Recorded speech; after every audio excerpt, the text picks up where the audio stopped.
Vamos a empezar ya. Nelson, buenas noches reiteradas. La comida quedó deliciosa. Alegro. Antes de comenzar a hablar de cualquier tema, yo creo que sería imperativo hablar de esa comida deliciosa que nos preparó esta noche y sobre todo la sopa. Nelson es un chef excelentísimo. Excelente. ¿Qué tal la noche? Estamos en su casa hoy. Bueno, esto es parte de su casa, de esta maravillosa casa. Bueno, una casa muy antigua, tiene 100 años y fue hecha con dinero de Cuba, curiosamente. Esta casa fue hecha con dinero de Cuba. Sí, de hace 100 años, cuando los canarios emigraban hacia Cuba a hacer fortuna, que curiosamente es un detalle importante, ¿no? No pensaba que íbamos a hablar de eso, pero ya que estamos en eso es bueno decirlo. Y entre paréntesis, la casa no es mía, la casa es alquilada, pero bueno, llevo muchos años en ella. ¿Sabes? Porque no me gusta presumir de lo que no es mío. Los canarios emigraron a Cuba, entre ellos mis padres, a hacer fortuna, pero en aquellos años, después, incluso poco antes, que se acabó la esclavitud en Cuba, la esclavitud entre comillas, porque la esclavitud nunca se ha acabado ni en Cuba ni en ninguna parte del mundo. Todos somos esclavos de la banca. Lo que hay es que saber interpretarlo y desear verlo, ¿no? Y entonces los canarios fueron a Cuba. No es que fueron, se les abrió las puertas de Cuba por una razón curiosa. En Cuba se temía por los dirigentes de aquel momento, que eran españoles, pero controlados desde Inglaterra, porque incluso las guerras de independencia también fueron un cuento bien montado, coreografías, y en Cuba había miedo a que ocurriera lo mismo que había ocurrido en Haití. Y entonces el temor a una rebelión de los negros, porque ya era un porciento muy grande el que había de los esclavos en Cuba, ese temor hizo llevar que le abrieran las puertas a los canarios en Cuba, que aquí vivían en una pobreza extrema, porque estas islas casi no llueve, no tienen las mejores condiciones para la agricultura. De hecho, son otro experimento que un día quiero hablar sobre eso. Y entonces, el hecho de que mandaran que le abrieran las puertas a tantos canarios en Cuba era para aumentar la raza blanca. Eso se le llama, creo que, blanqueamiento, ¿no? Blanqueamiento de la población. De la población. Y entonces esa fue la razón por la cual miles y miles, si los canarios no llegan a haber emigrado en aquellos años hacia Cuba y a Venezuela, hoy no cupiéramos en esta isla porque seríamos demasiado, ¿no? Esa fue la razón por la que tantos canarios fueron para Cuba, independientemente de que quieran adornarlo como quiera. Esa es la razón fundamental. El cubano que no tenga de canario, casi todos los cubanos tienen algo de canario porque fueron muchos los que llegaron a Cuba en busca de fortuna. De mi familia solamente pues tengo constancia de unos 6 o 7 que llegaron, incluso algunos se perdieron en Cuba porque yo soy hijo de canarios. Mis 4 cascadas de sangre son canarias, ¿no? Tíos que se perdieron por la parte de los Viera, porque mi padre, que era de otra isla llamada El Hierro, fue solo. Pero los Viera fueron 3 concretamente, y uno se perdió por completo. Mucha gente se perdía porque no sabía escribir y no podía mandar cartas a la familia ni nada. Y bueno, y luego en Cuba pues cayeron en una trampa paulatinamente, porque también en Cuba había castas sociales, ¿no? Es decir, y los canarios pues ocupaban un lugar bastante bajo dentro de la sociedad. Sí. De hecho, casi de todos los lugares que llegaban, la gente tenía una casa determinada. Y creo que los canarios no tuvieron la casa de Canarias en Cuba. Y es curioso también que el Partido Comunista Canario lo fundaron en Cuba. Interesante. Sí. Hay bastante tela por donde cortar. Se nos ha ocurrido hablar de temas que, por lo menos a mí, que yo tengo mi propio canal de YouTube. Sin embargo, quise estar dentro de alguno de sus videos en su canal para esclarecer algunas dudas que tengo yo, y sé que son las mismas dudas de muchas de las personas de mi generación, incluso de generaciones anteriores a la mía, y estoy seguro de generaciones que van a venir, porque así como usted nos cuenta de una manera mágica y muy contundente verdades, pilares de la historia de Cuba, que está tan llena de baches, de lagunas, y según tengo entendido, de mentiras. He leído la obra de Nelson Machín Viera y no me cabe duda de que hemos sido engañados toda la vida. Y preguntarle sobre una etapa de la historia de Cuba que me llena de mucha curiosidad. Es una etapa de la historia de Cuba que a todos en la escuela, en la primaria, nos la cuentan de una manera romántica. Y esa forma de contarla en los libros de historia, lo que nos cuentan en la escuela, es la misma manera en que la conoce la gente en el mundo, porque es lo que nos han enseñado y lo que le enseñan al mundo, y la gente fuera de Cuba piensa que es así. Y es la etapa esta de la Cuba de los años 60, después de que el ejército rebelde toma el mando, después que supuestamente Fulgencio Batista huye, y todo ese teatro que se armó. ¿Cómo fue la etapa esa de la Cuba de los años 60, esa Cuba tan convulsa? Me he acostumbrado ya a no llorar cuando me hacen preguntas como esas que dan ganas de llorar.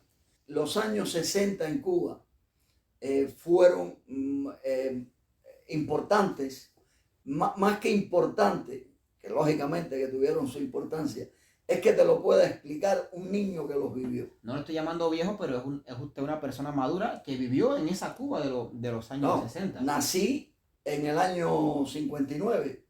Es decir, yo fui concebido en un monte en Cuba, en el Escambray, cuando Fidel iba entrando a La Habana, acorde con los meses en que fui a nacer después en octubre, ¿no? Y eso es curioso, que viví todo ese proceso, y en esto me acompaña la memoria que tengo, ¿no? Para poder hablar de estos temas. Además, algo importante en lo que pueda narrar sobre esto es que viví entre el campo y la ciudad, o entre la ciudad y el campo, porque a mi familia la sacaron, siendo yo un bebé en los brazos de mi madre, la sacaron del Escambray para un campo de concentración en una parte que se llama Caibarien. Nosotros éramos de esta parte que, para ubicarnos bien, para los que conozcan esta zona, ¿no? De la Navanilla, cerca de donde hoy en día hay un lago que debajo tiene un pueblo.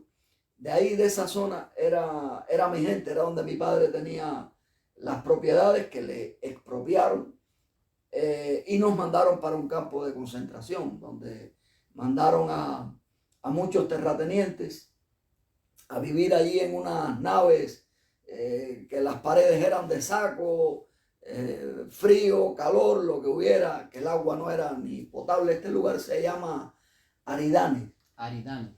Creo que allí hay una presa importante hoy en día. Otro detalle es que me he comunicado con gente que vive allí y no sabe que aquello fue un campo de concentración. En Cuba hubo varios, casi todos en Pinar del Río, en el occidente completo de la isla, donde fueron a parar también varios familiares míos, pero en mi caso, concretamente, estaba en este sitio, que es en el mismo centro de Cuba, porque la casa de mi papá, según me han contado mis hermanos, que eran muchos, ¿no? Era el centro de todo, en el Escambray, donde de hecho fue el campamento del directorio 13 de marzo cuando Batista, sí. Y luego cuando se rebelan contra Fidel, miles de campesinos, aunque a esto se le unió gente de varios puntos de la isla, ¿no? En esta zona, la casa de mi padre, es decir, habían guerrilleros en contra de Fidel Castro, que se sublevaron porque le quitaron la tierra, campesinos, guajiros. Ellos anotaban siempre quién les ayudaba con comida y estas cosas. Y a mi padre nunca lo anotaron porque era obvio que le ayudaba. Además, era para recordar, si triunfaban, tener detalles con esta gente. algo que no les hacía falta, ni tener detalles con mi padre, porque mi padre era un hombre con, como se le diría hoy en día, era millonario. Tenía posibilidades. Tenía posibilidades, pero más bien era por recordar a estas personas para incluirlos en libros de historia y todo esto, porque la historia casi siempre la escriben los que vencen. Y estos pobres hombres que estaban sublevados no sabían a lo que se estaban enfrentando. Estos campesinos que se sublevaron en contra de los que andaban con Fidel, del ejército rebelde, son los mismos a los que llaman en la historia de Cuba los bandidos. Esos Se mismos. libró la guerra contra bandidos. Esos mismos. Y no es que se enfrentaran a lo que se llama el ejército rebelde de Fidel. Esto lleva sus matices, porque la mayoría de los que se denominan miembros del ejército rebelde de Fidel eran hombres que después quedaron como sagrados, ¿no? Algunos sí fueron jefes en la cacería de estos campesinos, pero más bien Fidel movilizó a mucha gente de pueblo, sobre todo campesinos de otras partes de Cuba, porque el campesino es el hombre mejor que puedan encontrar para moverse en un monte. Eso lo sabemos tú y yo, que nos hemos visto en una tierra chapeando, dando machetes. Sabemos que la persona que se ha criado en la ciudad completamente no da esa talla, ¿no? Aunque también muchos la dieron porque no les quedó otro remedio. Y muchos también los meten para que mueran, porque la sangre es como un cuño que apuntala la historia y las mentiras. Entonces Fidel necesitaba que mucha gente muriera para que el pueblo odiara a estos hombres. Incluso tuvo trucos que él mismo manda a matar a personas que luego él mismo le rinde homenaje. Y entonces el ejército rebelde que bajó de la Sierra Maestra, los del Che, los de Camilo, los de Fidel, los de Almeida, puede ser que no llegaran ni a 3.000, que más o menos era el número de hombres que había en el Escambray. Pero contra esta cantidad de hombres fueron muchos miles de hombres los que Fidel mandó a peinar las montañas del Escambray. Algo que Batista no hizo con él en la Sierra Maestra, porque si Batista hubiera querido, Fidel no baja de la Sierra Maestra. Pero había un complot entre Batista y Fidel. La gente está muy equivocada con la Cuba de Batista, y de eso ahora seguramente vamos a hablar, porque yo vi el resultado de la Cuba de Batista. Y la Cuba de Batista era, es verdad que había gente rica, pero y que había de todo, pero no era para todos. Había mucho pobre, mucha mendicidad, y porque todo eso ayudaba a que la gente creyera en Fidel y que apoyara a Fidel ya cuando llegara a las ciudades, porque veían que con Batista Cuba no era para todos, aunque sí había de todo. El lujo, el que tenía lujo lo tenía, tanto si era un campesino que tuviera la forma de vivir bien, como en las ciudades. Vi las dos cosas. Estuve en mansiones en las ciudades y también en casas de campo bien importantes. A mí me sacan del campo de concentración, nadie me ha dicho con qué edad me sacaron. He oído muchas anécdotas por ejemplo, a mi madre, que al salir de allí murió. Le agradaba mucho de mí, que era el único que se comía lo que allí se hacía de comida, que era harina solamente.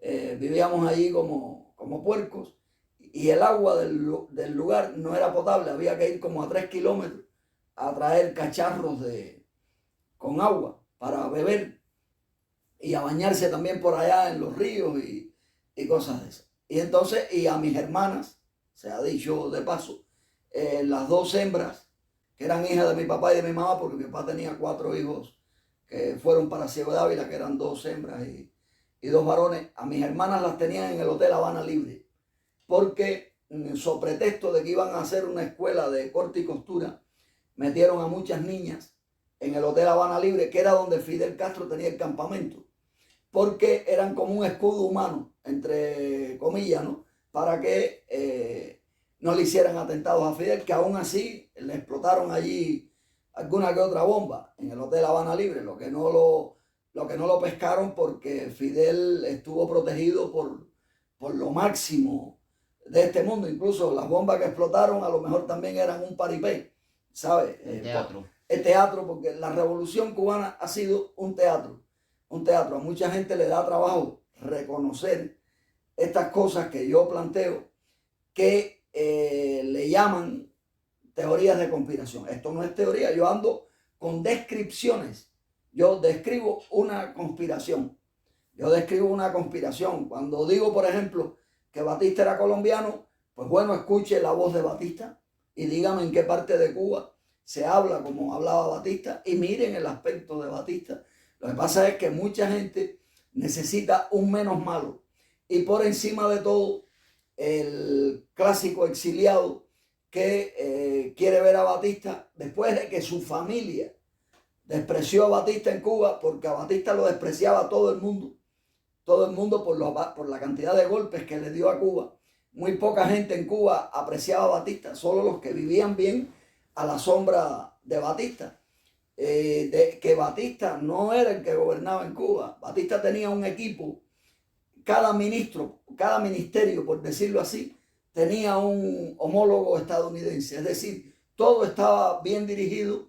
Todos esos son trucos. Batista no tenía preparación ninguna para dirigir un país, como tampoco la tenía Fidel. Fidel desde niño lo prepararon.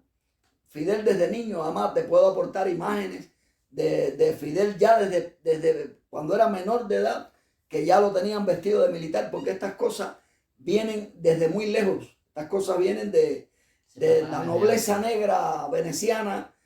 Roma tiene que ver con esto. Y de ahí, además, quisiera pues que pusieras ahí el verdadero Pentágono, que está en Italia, desde donde se dirige al mundo, para que lo vean. Y el de los Estados Unidos es simplemente lo que sirve al brazo armado del viejo nuevo orden mundial. Si te tengo que describir un poco la Cuba de los años 60, hay varios acontecimientos, desde muy pequeñitos, pero así salteados, ¿no? Sí. Que la memoria me los almacenó, ¿no? Incluso antes de morir mi madre. Yo hablo cosas con mis hermanos que me dicen, eso te lo contaron a ti, pues tú no puedes recordarlo, porque eras muy pequeño. Y pueden haber algunas que sí, pero, por ejemplo, en mi zona hubo un guerrero negro llamado Berto Tartabul. Yo recuerdo haberlo visto tiroteado en una herrería en un pueblo que se llama Cumanayagua. Lo vi ahí entre el estiércol de los caballos, todo lleno de mosca. Era un negro muy bravo que se rebeló contra Fidel. Él había sido obrero de mi padre en el Escambray, en los cafetales. Y esto, creo que ya esto puede haber sido en el año 63, por ahí, 64, pero no me crea porque no estoy seguro de la fecha.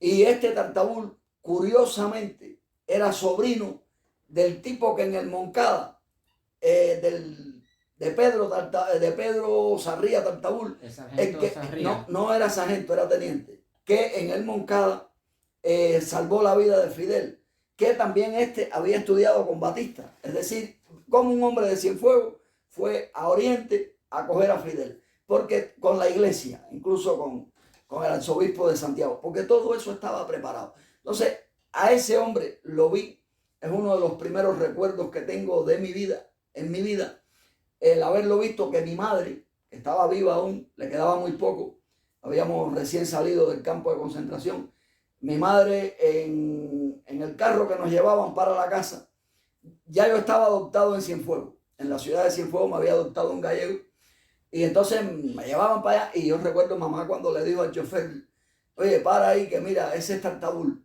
Mi mamá lo reconoció, ¿no? Y bueno, luego se quedaron ahí hablando sobre el tema, y yo fui y lo vi, que curiosamente esta gente no tenían aquello de que el niño no vea esa barbaridad. Le habían tirado desde un helicóptero para cazarlo. desde un helicóptero. Y bueno, estaba todo destrozado y lo pusieron allí, en esa herrería que hoy está en Copelia, de Comanayagua, por si alguien no lo sabe. Y lo tiraron allí lo vi todo lleno de moscas, debajo de las patas de los caballos.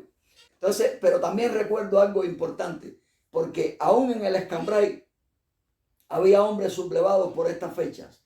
En el Escambray hubo gente que se quedó extraviada en el Escambray durante varios años, hasta que se entregaron a la policía porque ya no podían más. La casa el bohío de mi papá, donde a mí me llevaban para allá, pues más o menos cada 2 meses, igual te estoy mintiendo, y era cada mes, yo no sé, porque a mí me encantaba mucho estar con mis hermanos, yo adoraba a mis hermanos y me gustaba estar con ellos, lloraba mucho en la ciudad porque no estaba con ellos, incluso vivían en una pobreza horrible, que eso era contrapuesto a como yo vivía en la ciudad, que a mí me tenían siempre vestido de blanco con zapatos de charol, pero a mí me encantaba estar con mis hermanos, que eran ayudados por el mismo gallego que adoptó usted. Claro, porque en Cuba a los campesinos los destruyen muy temprano, pero en las ciudades en el año 68 es cuando rompen el comercio de la ciudad. En estos años, en la parte baja de los años 60, te decía, están las montañas del Escambray y luego empieza el llano. Y ahí en esa orilla, entre la montaña y el llano, por ahí vi muchas veces policías, milicianos le llamaban, venir como en las películas del oeste, que también son otra mentira, eso no existió nunca, eso es para denigrar a los indios.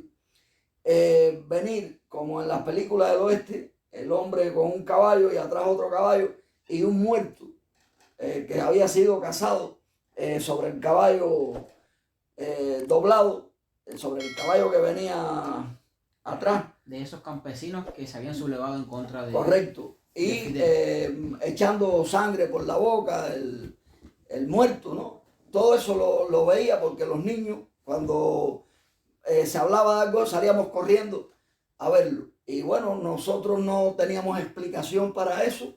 Era algo que a mí me aterraba ver aquello, pero siempre quería verlo. Aunque después por la noche no podía dormir porque me daba miedo, ¿no? Aquella imagen que venía. Ya en el año 66 por ahí muere mi madre. Mi madre enfermó en el campo de concentración. Creo que la enfermaron porque una de las misiones de esta gente es destruir la familia. Y mi madre era valentona. Es decir, mi madre mandó a mis hermanos menores a levantarse en el Escambray con armas en la mano. A mis hermanos que eran menores de edad, no eran menores que yo, sino sí. Menores de edad que no llegaban todavía a los 18 años. Porque en la ciudad sí se respiraba el aire aquel que había dejado, vamos a llamarle capitalismo, a lo de Batista. Pero la gente se cree que Batista era un presidente de derecha. Batista no era ningún presidente de derecha. Yo en mis análisis, para mí no existe ni la izquierda ni la derecha.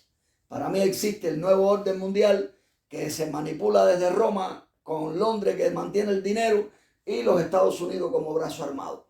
Esta gente necesita que hayan esos dos, esa especie de polos opuestos para que nosotros estemos descontentos y discutiendo basura. Entretenidos en otras cosas. No, es que no nos dejan vivir. Siempre nos están creando algo para que no podamos centrarnos en las cosas. Y eso es lo mismo en el comunismo que en el capitalismo. Siempre tenemos deuda, tenemos problemas y los cubanos somos sobre todas las cosas un experimento de ingeniería social. Lo que han hecho con nosotros, y te lo puede decir uno que lo vivió desde los años 60, y aprovecho para decir que el que crea que estoy mintiendo, entonces tiene que reconocer que Fidel Castro fue extremadamente inteligente como para idear tantas cosas, para planificar también tantas cosas para que todo saliera mal. Y encima un pueblo aplaudiendo. Y el que crea que no fue apoyado por los Estados Unidos, entonces que se pregunte por qué los Estados Unidos lo permitió, por qué no lo quitó, teniendo una base naval en Cuba, en Guantánamo. Es decir, que son tantas las cosas que la gente no quiere ver, y ya luego el cuento de los soviéticos, ya eso es otro cuento aparte que seguramente tocaremos, porque también, por ejemplo, en Cuba por aquellos años se celebraba el Día de Reyes y los juguetes que llegaban, casi todos venían de los Estados Unidos. Muy pocos venían de la Unión Soviética, muy pocos de China, que también venían. Pero estas cosas, yo, por ejemplo, he llegado a la conclusión que la Unión Soviética no tenía capacidad, y estando tan lejos, para mantener a Cuba durante 30 años. Estas cosas salían de los Estados Unidos. ¿Por dónde? No lo sé ni quiénes, porque es que el dinero lo repara todo, y a cualquiera que le paguen una barbaridad de dinero para que guarde un secreto, seguramente lo va a guardar y se va a quedar contento con la barbaridad de dinero, que siempre irá a un aumento. Cuba estuvo siempre bajo la manta del clan Rockefeller. Incluso hay muchas preguntas que no nos hacemos. En Cuba nos daban un buchito de un líquido en la escuela. El flujo. Y eso nos lo daban en un vasito, que ese vasito es el que aún hoy en día en Estados Unidos creo que venden café en Miami. Eso en Cuba no lo fabricaban. Nadie se pregunta que de dónde fabricaban los uniformes militares. Como Fidel a los 3 días ya tenía un uniforme militar con sus grados bordados, incluso en la Sierra Maestra. Eso no era cosa de los soviéticos. Los soviéticos estaban muy lejos. Los soviéticos no tenían capacidad para mantener en Cuba un sistema y mantenernos a nosotros. Sí, dieron algo, está claro, dieron algo, tenían que darlo, porque para entender estas cosas hay que entender que los Estados Unidos y la Unión Soviética son la misma cosa, y no estoy hablando en pasado, porque lo mismo es Rusia. Y el que lo dude, que se pregunte por qué Washington y Moscú primero se llamaron Roma. Y entonces ahí es donde la gente tiene que sopesar, y por qué Washington se llamó Roma. Búsquenlo, que no me crean a mí, ni búsquenlo, que en internet lo van a ver. Todo esto está dirigido desde Roma, precisamente por eso cuando se dice que todos los caminos conducen a Roma, eso no es una metáfora. Entonces, los soviéticos, ¿por qué los Estados Unidos y los soviéticos nunca se pelearon? Pues porque eran hermanos. ¿Por qué estaban juntos en temas de esto de espacial? ¿Por qué? Precisamente porque eran la misma cosa. Y entonces, claro, se crean las guerras y supuestamente los soviéticos vendían armas, o supuestamente no, en la realidad, a un bando y los Estados Unidos a otro. Y los cubanos ponían la sangre. Los cubanos, porque los cubanos eran el ejército no alineado. ¿Qué es lo que es un ejército no alineado? Que no pertenecía a ningún tratado militar, ni al de Varsovia, ni a la OTAN. Y entonces nos podían meter en cualquier guerra. Y Fidel, donde los Estados Unidos le indicaban, donde el nuevo orden indicara que tenía que meter a los cubanos, los metía. Por ejemplo, en Angola. Hoy en día no se sabe el número de cubanos que viven en Angola. Nadie te lo dice. Y he tratado esto con gente que vive en Angola que no son cubanos. Y dicen que el número de cubanos que viven en Angola es un número muy serio, que no lo pueden adivinar, pero que eso es por todas partes, tanto los que viven allí, que ya se quedaron a vivir, como los que están trabajando para el desgobierno cubano allí, en lo que se llaman, esto que le llaman misiones, como tú lo estuviste también en Arabia. Entonces, la Cuba aquella, parecía que todo, pues bueno, era el júbilo, el pueblo todo alegre, el pueblo aplaudiendo a los que fusilaban, porque por cualquier cosa fusilaban a un tipo, por cualquier cosa a alguien le metían 30 años preso, no te podías quejar de nada. Entonces, las cárceles llenas de gente, cualquier chiquillo que en la casa, que el padre fuera preso político, en la escuela era discriminado por el resto. Los maestros podían crear actos contra un inocente, a veces 3 niños parados ahí delante de toda la escuela y todos los demás gritándole gusano a unos niñitos que ni sabían de qué se trataba y todo era porque el padre estaba preso. Y cómo los Estados Unidos permitía todo este abuso dentro de Cuba y muchas cosas más en las que participaron, como es el tema este que le llaman los niños de Pedro Pan, que eso daría para una conversación aparte. Entonces, en Cuba, en los años 60, se celebraba la Navidad, las tiendas se llenaban de uvas, de manzanas, de higos, dátiles, todo eso como había ocurrido en el pasado, que no era para todo el mundo, repito, porque alrededor de la ciudad de Cienfuegos, la ciudad de Cienfuegos es un lujo del carajo, una ciudad francesa, pero alrededor de la ciudad, los barrios, esa gente vivía en una miseria tremenda y esa miseria la heredaron de Batista. Cuba estaba llena de delincuentes que no tenían 5 años, que tenían 20, 25 años. Esos delincuentes eran de la Cuba de Batista. Pederastas, ladrones. Bueno, las cárceles estaban llenas de presos comunes. Las broncas en la calle eran abismales. Después, porque aquí tenemos una periodista que no puede dar la cara por razones que cualquiera se las puede imaginar, que nos está escuchando, ¿no? Me está entrevistando tú, y la periodista quiere hacerme alguna pregunta, pero me ha hecho una seña. A ver, diga usted. Sí, a ver, una de las historias más tristes que vivió el pueblo de Cuba fue precisamente las vivencias de las familias que fueron llevadas a estos campos de concentración. Exactamente qué tiempo estuvo tu familia allí. Y quisiera que hablara un poco también sobre la realidad de su familia en particular, como ejemplo, ¿no? De cómo fue la vida antes, un antes y un después que salieron de ese campo de concentración, que fue una historia muy trágica para su padre, fundamentalmente todo lo que tuvo que vivir después.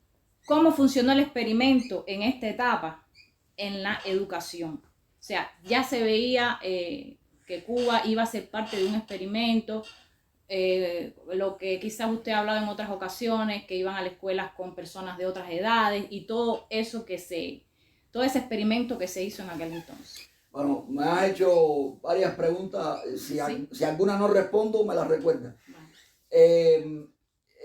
Yo creo haber dicho, no sé qué tiempo estuve en el campo de concentración, porque a mí me sacaron primero que mis hermanos. De hecho, a mi padre lo estuvieron a punto de ahorcar los guerrilleros, los milicianos de Fidel, y delante de nosotros, yo en los brazos de mi madre, que no lo ahorcaron, pues bueno, Lucas Pérez creo que se llamaba el hombre que iba a ahorcar a mi padre. Yo no sé qué tiempo yo estuve en el campo de concentración. Ahora bien, la vida en el campo de concentración, lo que puedo narrar es que fue una vida dura, donde no había prácticamente comida, allí no había nada que hacer, solamente más naves, los hombres que estaban allí, para más gente que hipotéticamente vinieran para allí. Allí se estaba preso, incluso engañaron a los campesinos, le dijeron que a mi padre, que los iban a llevar para un lugar mejor. Y cuando se vio allí, mi padre empezó a discutir con los milicianos que lo llevaron en un camión, que incluso le dejaron llevar las camas y algunas cosas que eran propiedad de la familia. Y allí, pues bueno, lo pasaron muy mal. Todos aquellos campesinos que eran gente muy recatada, el ver a las hijas durmiendo en esas condiciones, en el suelo, en unas naves que las paredes eran de saco, con gente desconocida, porque aunque casi todos eran conocidos, pero hasta cierto punto, no para elogiar una convivencia de esta índole. Y yo no sé exactamente qué tiempo estuvieron. En mi mente diría que estuvieron ahí 3 o 4 años. Es la idea que yo tengo, y tal vez no fueron 3, tal vez fueron 2. Varias cosas me hacen a veces retroceder o irme más arriba. Y la vida anteriormente en las montañas del Escambray, te cuenta que el Escambray tenía el mejor café del mundo. Tenía el Escambray, casi todo el mundo se dedicaba al café, a la ganadería, a la agricultura, un sitio lleno de ríos, de manantiales, la gente vivía con mucha felicidad, independientemente de los problemas personales que siempre se tienen en cualquier parte del mundo, ¿no? Pero la gente era feliz, todo el mundo acudía a su trabajo, ya fuera para otro o para sí mismo, porque ahí todo el mundo tenía un pedazo de tierra donde podía cultivar lo que le diera la gana, y muchos canarios sobre todo, que estaban acostumbrados a estas tierras de aquí secas, el verse en un lugar donde la lluvia a veces molestaba. Pues mi abuela vivía allá arriba, que era canaria también, y mi abuelo, canario, los dos, no los expropiaron porque mi abuela colaboró con la revolución. Mi abuela colaboró con la revolución y luego colaboró con la contrarrevolución. Es decir, mi abuela colaboró con Menoyo, abuela vestida de militar. Entonces la vieja le tenía tremendo cariño a Eloy Gutiérrez Menoyo, que fue un hombre que después Fidel tuvo preso muchos años, y colaboró contra Batista, porque contra Batista había descontento en Cuba. Y entonces, ¿qué pasa? Que esta gente utiliza a todo el mundo, y como mi abuela era canaria, no la iban a meter presa. Además, a Cuba llegó un canario que era hermano de mi abuela. Llegó en el año 59 y estuvo muy integrado en todo este tema de la revolución porque era comunista y creía que aquello era comunismo. Mi tío Santiago. A mi abuela no le hacen nada después, sabiendo que ayudó también a los que ellos llamaban bandidos, que no eran bandidos y que casi todos eran conocidos de mi abuela. No le hacen nada, pues, para evitar ese problema con una persona que era muy querida en aquellas montañas. Entonces la utilizaron, incluso le dieron medallas y cosas de esas, porque esta gente sabe cómo manipular los cerebros, cómo manipular a la gente. Esa vida que se había vivido, yo vi pedacitos de eso, porque cuando me iba para allá de vacaciones, pues lo típico de las guitarras en la noche, en casa de no sé qué guajiro, que íbamos con un farol, a escuchar música, la guitarra, el puerco asado, era una alegría. Y eso, que de todas esas familias ya habían sacado para Pinar del Río a muchos parientes presos, a los hombres sobre todo, porque los llevaron para Pinar del Río, primero a los hombres, allá para un lugar que le llaman Remate de Guanes, Sandino, hay varios nombres, y los obligaron allí a hacer sus casas, que eran palomares.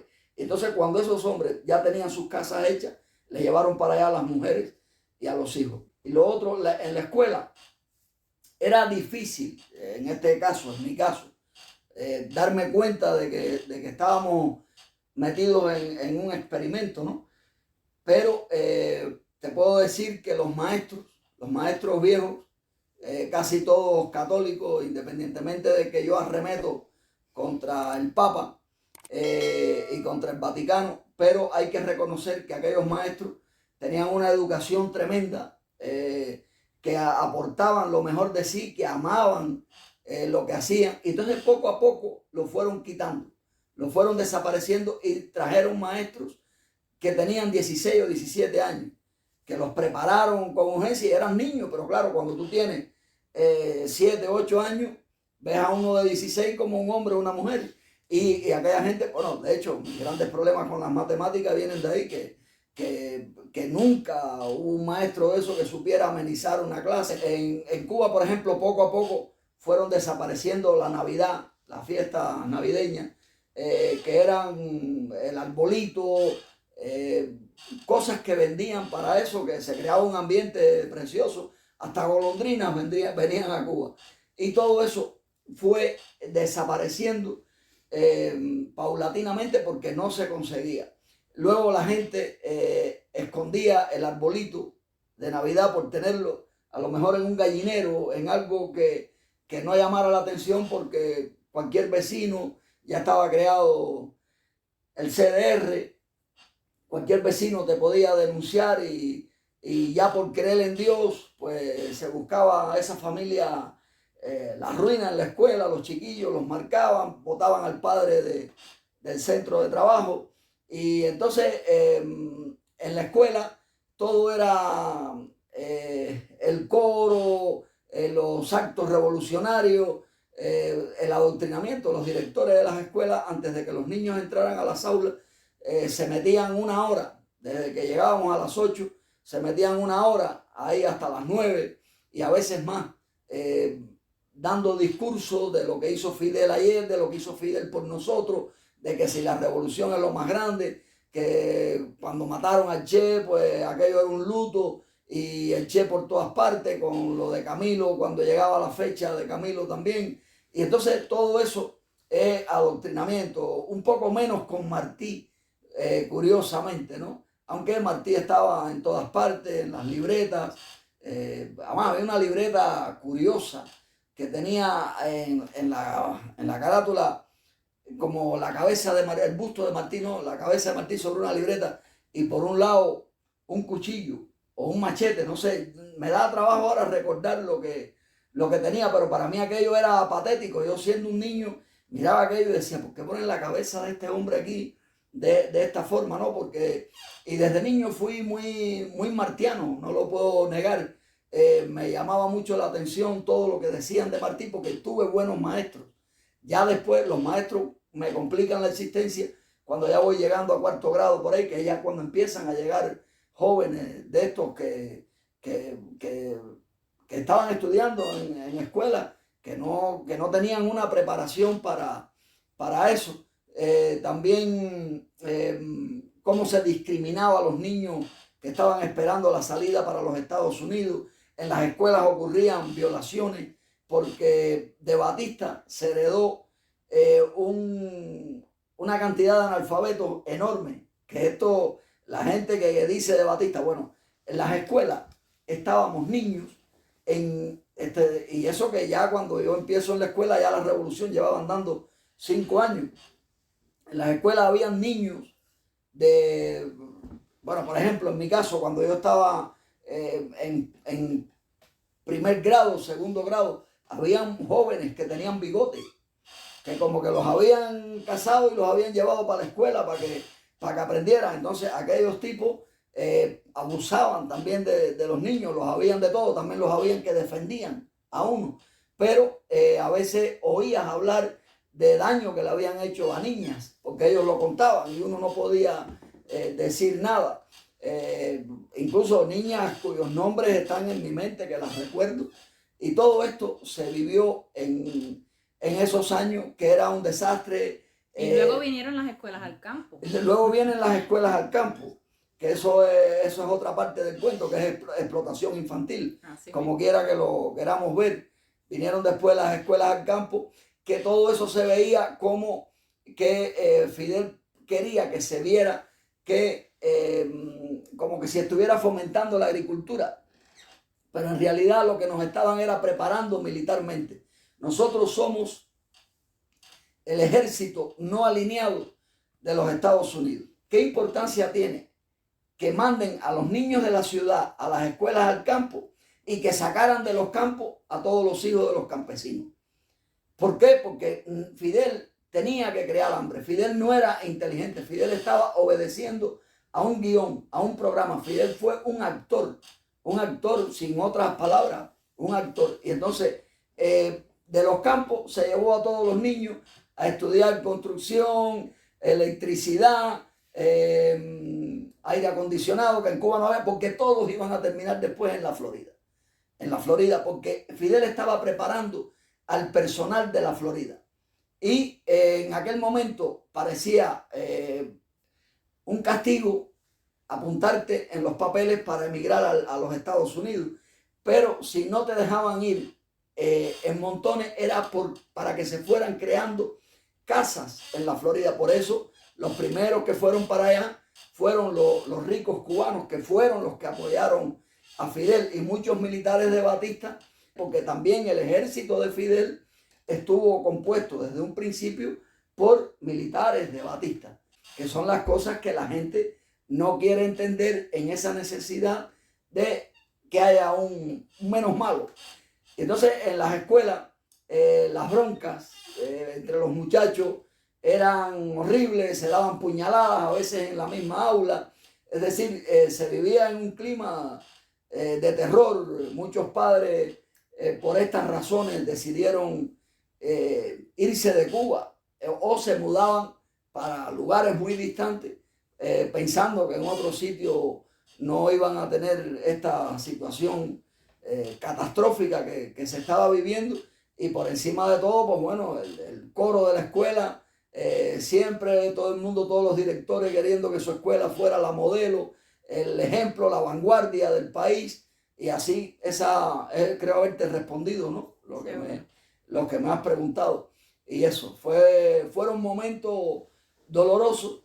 Sin embargo, el cubano siempre a todo poniéndole eso que creemos que es sentido del humor, que más que nada es la burla. El sentido del humor del cubano se basa en la burla, de reírnos de otro. Y luego el deporte que nos hacía creer los éxitos el éxito que Cuba tenía en Olimpiadas y allá donde fueran los cubanos, nos hacía creer que verdaderamente éramos un país feliz, próspero, saludable. Fidel siempre hablando del plan del próximo quinquenio, que en realidad los planes de Fidel donde se cumplían eran en la Florida.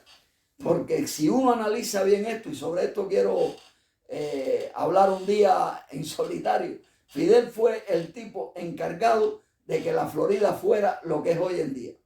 Y lo que pasa es que detrás de todo esto hay un trabajo muy grande de inteligencia y muy antiguo, porque esto no es de ahora, ni de hace 100 años, esto viene de mucho más atrás, que no nos permite ver estas cosas a simple vista. Esto el que lo capta en un segundo, y el que no lo quiere captar simplemente. Sí debo decirte algo, se le metió a Fidel en la cabeza hacer la zafra de los 10 millones en el año 70. Eso ya había expropiado en las ciudades a los que tenían comercio en la ciudad, a las tiendas, a las ferreterías. Quitar las ferreterías en Cuba, eso es la bomba que los Estados Unidos le tiraron a Cuba. Es decir, ordenarle a Fidel que quitara las ferreterías en Cuba. Ya eso era para garantizar que Cuba se derrumbara. Entonces, la ferretería, las tiendas se las quitaron a los propietarios y algunas se convirtieron en casas no solo de chivatos, de gente pobre que no tenía donde vivir, que vivían en las orillas de los pueblos en casas de saco. Y entonces toda esa gente que recibió casas robadas o negocios para casas, porque Fidel se robó las casas de Cuba. En Cuba, esto lo repito mucho, solo un 6% de los cubanos vive en una casa que es verdaderamente propiedad de ellos. Casi todo el mundo vive en una casa robada. Y entonces eso hizo que mucha gente apoyara a Fidel, y el miedo de que si vuelven los exiliados me quitan la casa. Y la mayoría de la gente no sabe que la mayoría de los exiliados sabía lo que estaba ocurriendo en Cuba y tenían que aceptarlo. Tuvieron que aceptar, seguir con los millones y saber lo que había pasado en Cuba, lo que estaba pasando, y callarse la boquita, o pasar la raya y perder la vida, o pasar a vivir en la ruina y perseguidos, ya fuera dentro de Cuba o fuera, pero casi siempre fuera. Esta es una de las razones por las cuales el exilio nunca se ha podido poner de acuerdo para hacer nada lindo por Cuba. Todas las noticias siguen siendo las mismas de hoy que de hace tiempo. Tú oyes a cualquiera hablar, por ejemplo a los youtubers estos famosos, y parece que mañana se arregla Cuba. Eso mismo ocurre desde los años 60, te lo digo porque lo viví, porque todos los viejos vivían pendientes de la radio que venía de Washington o de Miami, y todos esperando que los Estados Unidos invadiera Cuba, como ocurrió en Girón, que lo que invadieron fue la mente de los pobres muchachos que utilizaron, que fueron utilizados como carne de cañón, como para reafirmar la revolución cubana. Porque si ellos, y este es un ejemplo que pongo y tengo que poner, si esos muchachos querían un pedazo de Cuba para desde ahí crear lo que se llama una cabeza de playa y pedir ayuda, ¿por qué no les dieron Guantánamo? Que Guantánamo es de Cuba, y ya ahí todo se solucionaba. Vamos a entregarle Guantánamo a los exiliados, y que Cuba, que es un país donde hay de todo, porque encima nos han mentido mucho, nos han dicho que Cuba no tiene riqueza. Es para que nos quitemos el sombrero y queramos que los Estados Unidos nos arropen. Cuba tiene hasta petróleo, Cuba tiene todo, de todo tiene Cuba. Lo que nos han hecho ver que no, incluso hay un detalle, nos mienten con la cantidad de cubanos que somos. Nosotros somos el doble de esa cantidad y cuidado. Lo que pasa es que quieren que, en primer lugar, para esta gente, los macabros estos que dirigen el mundo, para ellos sería horrible que los cubanos asimilaran esto que estamos hablando aquí ahora y que se levantaran, no en Cuba. En Cuba es perder tiempo levantarse. Donde hay que levantarse es fuera, en todos los sitios donde estamos fuera, pero claro, sabiendo dónde, porque no es levantarte en un parque a pedir la libertad de Cuba. Hay que pedírsela a quien, hay que pedírsela y con fotos de los que pusieron el comunismo en Cuba, donde entra Eisenhower, todos los presidentes de los Estados Unidos que lo han mantenido, Frank Sturgis, que fue un escolta de Fidel, expuesto por esta agencia de las tres letras, Arturo Montenegro, Somerville, que fue el que puso a Batista. Esa gente es la gente que ha manipulado a Cuba y muchos más. La zafra esta de los 10 millones de toneladas de azúcar, creo que eran 10 millones de toneladas, que por eso el grupo Bambán se llama Bambán, porque la consigna era los 10 millones van y de que van. Y por eso se escribe Bambán con V.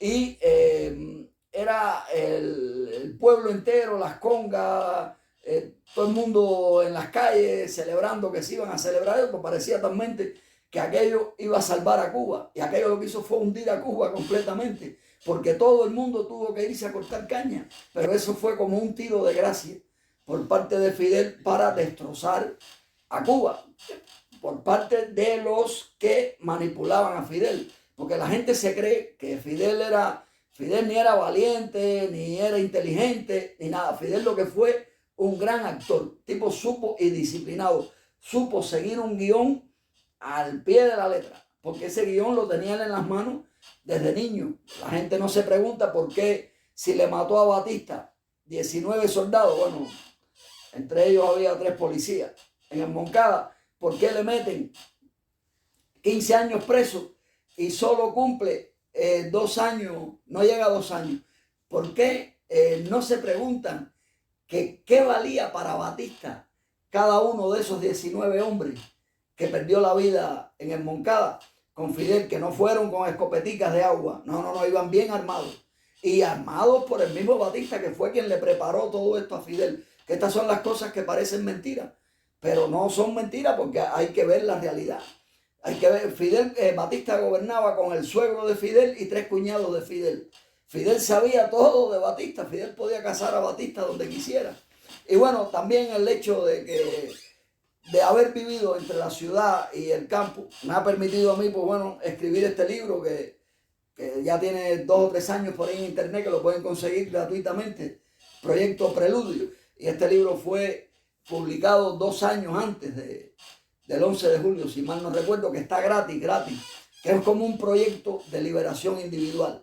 Porque ya que uno da con el tumor de estas cosas, pues bueno, un poquito pues ofrecer una especie de solución, que es la de la liberación individual del cubano. Porque si todos que estamos aquí abajo, todos somos pilares, permíteme el libro, todos somos pilares del sistema. Entonces, yo te pongo el ejemplo de este libro, es como el sistema. Entonces, los que estamos aquí abajo somos pilares, un pilar es una columna. Entonces, si se van quitando los pilares, el sistema se cae.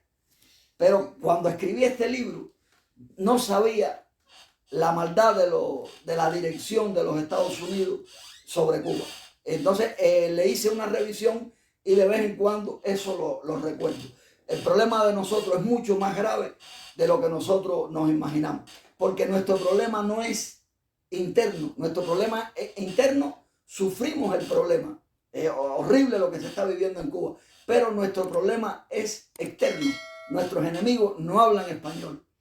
En los Estados Unidos, por ejemplo, se creen el pueblo, el pobre pueblo de los Estados, que los envidian, que esto, que lo otro, que hay que matar a todo el mundo. Ellos no saben que su problema es interno y que es nuestro mismo problema, porque quienes los manipulan a ellos, nos manipulan a nosotros también, que son los amos del planeta, que son 13 familias que tienen el mundo manipulado con un gran cargamento de títeres, que son todos los presidentes. Ir a elecciones es perder tiempo porque al que van a poner ya lo tienen elegido desde hace 10 años antes, como a Fidel, por ejemplo. Fidel ya desde que nació sabían que un día iban a ponerlo frente a Cuba. Fidel fue un rey, un rey, un rey. Así que bueno, Daniel, ya llevamos un ratico aquí que... Ha sido un placer escucharlo, ha sido un placer hablar con usted. Muchas gracias por esta charla, por el rato que hemos pasado compartiendo algo de aquella Cuba, de lo que pudo vivir usted.